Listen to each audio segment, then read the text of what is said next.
wachezaji tumejiandaa vizuri na dhidi ya Tanzania Prisons.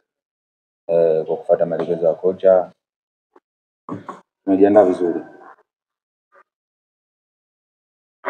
Na sisi kama wachezaji chachu yetu kubwa ni kufocus na game hii. So hiyo game ya nyuma kwetu ishapita. Kwa hiyo sisi tuna focus na hii tupate alama 3.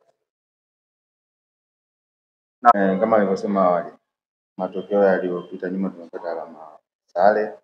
Kwa hiyo sasa hivi tumejiandaa vizuri na kufuata kwa maelekezo ya kocha.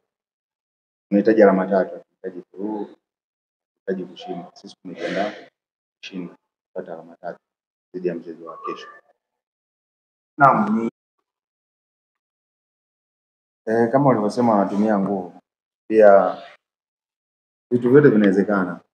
Sisi ni wachezaji kwa maelekezo ya kocha, kwa kufuata maelekezo yake, kuna mbinu, kuna nguvu, vitu vyote vitatumika.